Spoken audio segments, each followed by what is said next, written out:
across this government. You have not seen us parse our words about the moral and strategic imperative to minimize and take steps to ensure that civilian casualties aren't taking place. This is something that we're, of course, continuing to engage on with our partners in India as well as our partners in Canada as well. गजा में बच्चों और शहरी हलाकतों का मामला बराह रास्त Israeli शराकतदारों से उठाते रहेंगे अमरीकी महकमा खारजा के नायब तर्जुमा विराज पटेल की प्रेस कॉन्फ्रेंस। कहा, अमरीकी हुकूमत के तमाम हलकों ने इखलाकी एतबार से अपने बयान जारी रखे। अमरीकी वज़ीर खारजा के दौरा भारत पर सिख रहनुमा के कत्ल की तहकीकात के सवाल पर नायब तर्जुमान का कहना था, मामले पर भारतीय और कैनेडियन शराकतदारों से बातचीत जारी रखे हुए हैं।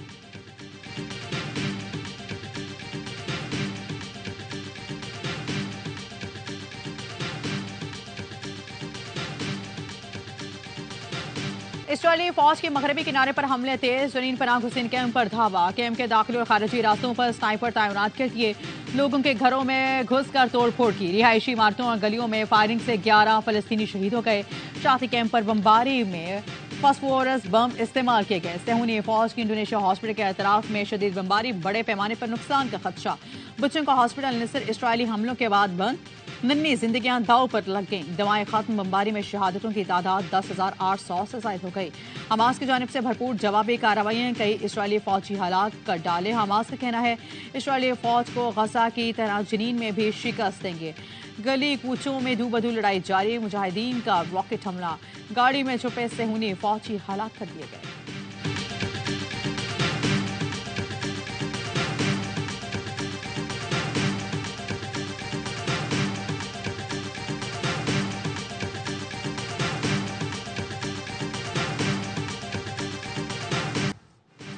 शुमाली गजा से फलस्तीनियों की जबरी बेदखली। इसराइल रोजाना 4 घंटे हमले न करने पर तैयार हो गया। हमले न करने का ऐलान इसराइल से नहीं बल्कि व्हाइट हाउस से आया। तर्जुमान व्हाइट हाउस जॉन कर्बी ने बताया कि वक्फा शुमाली गजा से फलस्तीनियों के इनखला के लिए दिया गया है। वक्फे के दौरान इसराइल किसी किस्म का फौजी ऑपरेशन नहीं करेगा। सदर बाइडेन ने नेतन्याहू से गजा में 3 दिन हमले न करने का कहा था। सदर बाइडेन ने कहा, हमने चंद घंटों की बजाय लंबे वक्फे की अपील की थी।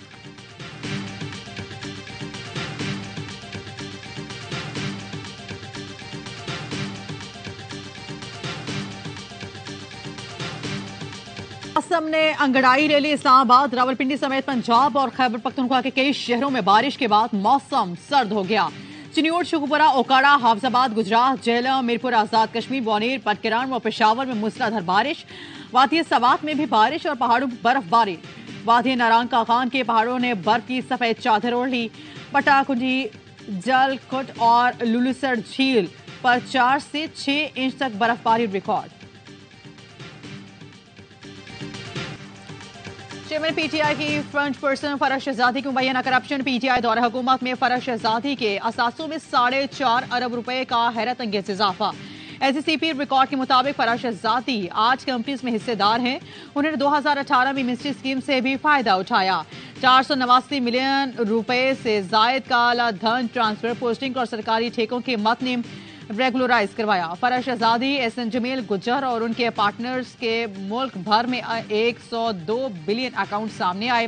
फरह शहजादी के असासों के मालिक 14.5 अरब हैं। ये इस पैसे का हिस्सा है जो बतौर फंड पर्सन लिया गया।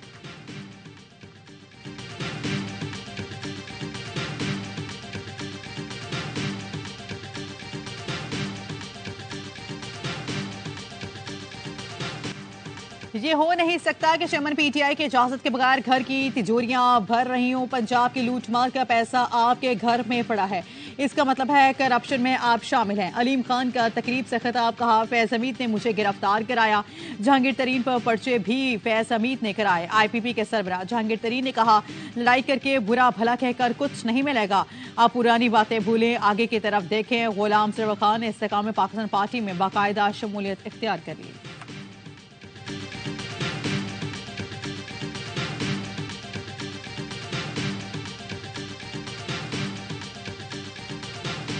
चेयरमैन पीटीआई के हाथ बंधे हुए हैं और मेरे खुले हुए। लड़ाई में मजा नहीं आता। सरबराह जेएचआई मौलाना फजल रहमान का इंटरव्यू। मौलाना ने कहा, चेयरमैन पीटीआई कानून की गिरफ्त में है। उन्होंने रियासत मुखालिफ इकदाम किए हैं। उन पर इलेक्शन में पाबंदी लग सकती है। अमन अमान की मौजूदा सूरत हाल में अपने हल्के में इंतखाबी मुहिम नहीं चला सकता। उन्हें इस्लामाबाद और पंजाब नजर आ रहा है तो ठीक है, इलेक्शन लड़ेंगे।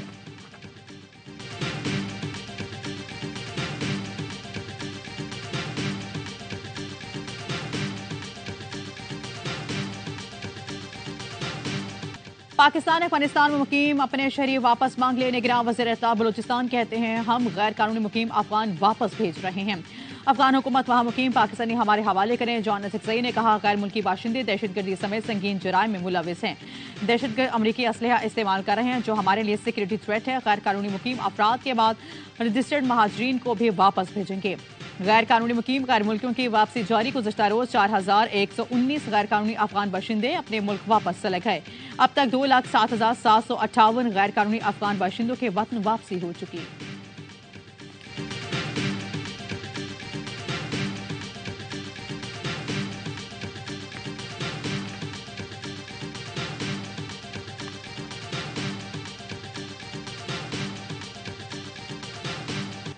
स्मोक इमरजेंसी के बावजूद लाहौर की फजा आलूदा। हुकूमत ने जुज़वी लॉकडाउन में तब्दीली की। लाहौर समेत 8 अजला में मार्केट आज भी खोलने की इजाजत। हुकूमत की नरमी के बाद शहरियों ने छुट्टियों को खरीदारी के लिए इस्तेमाल करना शुरू कर दिया। लाहौर के मुख्तलिफ बाजारों में शदीद रश। शॉपिंग मॉल समेत तमाम बाजार हफ्ते और इतवार को बंद रहेंगे।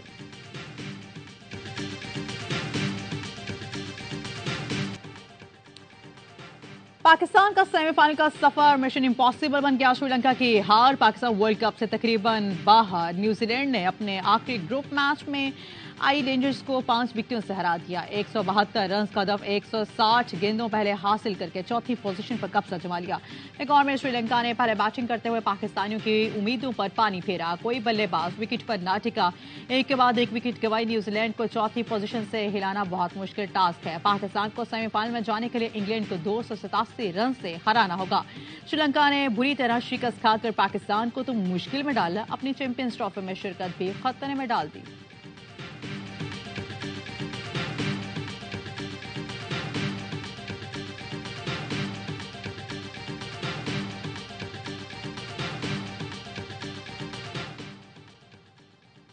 आखिरी ग्रुप मैच के लिए पाकिस्तान के ईडन गार्डन को कोलकाता में भरपूर ट्रेनिंग सेशन। खिलाड़ियों ने बैटिंग, बॉलिंग और फील्डिंग की मशकें की। इंग्लैंड से कल अहम मैच खेलना है। पाकिस्तान को सेमीफाइनल में जाने के लिए बड़े मार्जिन से जीत हासिल करना होगी, जबकि इंग्लैंड चैंपियंस ट्रॉफी में क्वालिफाई करने के लिए जीत की कोशिश करेगा।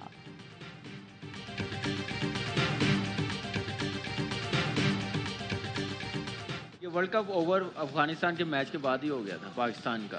तो वो न्यूजीलैंड का जैसे वो खेल रही थी डिजर्व करती है। कोई मॉडर्न डे क्रिकेट सिवाय फखर के हाँ नहीं नजर आया। फॉर्म में आया नहीं नजर आया नहीं आया। हमने वनडे क्रिकेट काफी टीमों ने नहीं खेली, लेकिन उनकी प्लानिंग बेहतर थी हमारे से। पाकिस्तान का वर्ल्ड कप का सफर अफगानिस्तान से शिकस्त के बाद ही खत्म हो गया। कामरान अकमल की हर लम्हा पर जोश में गुफ्तगू। कहा हमने शुरू में अच्छी क्रिकेट नहीं खेली, रन रेट बेहतर नहीं किया। नीदरलैंड्स के खिलाफ सोचते हैं 280 बनाए। दूसरी टीमें 4-4-100 बना रही थी। बासित अली कहते हैं सिवाय फखर के किसी ने मॉडर्न क्रिकेट नहीं खेली। ऑस्ट्रेलिया के खिलाफ हम जीता हुआ मैच हारे। जनूबी अफ्रीका के खिलाफ 20 गेंद पहले आउट हो गए। जब आप दोस्ती यारी निभाएंगे और मुल्क का नहीं सोचेंगे तो यही होगा। अजहर अली बोले दूसरी टीमों की हिकमत अमली हमसे अच्छी थी।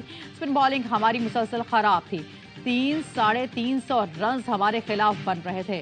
बॉलिंग लाइन अब ठीक ना कर सके। अदाकारा जोया नासिर बनी मेहमान। किया वसीम बदामी के मासूमाना सवालात का सामना। मुस्तफ़ा चौधरी रूप धारा। सलमान खान का आदि ने भी हिस्से आदत सबको खूब हंसाया।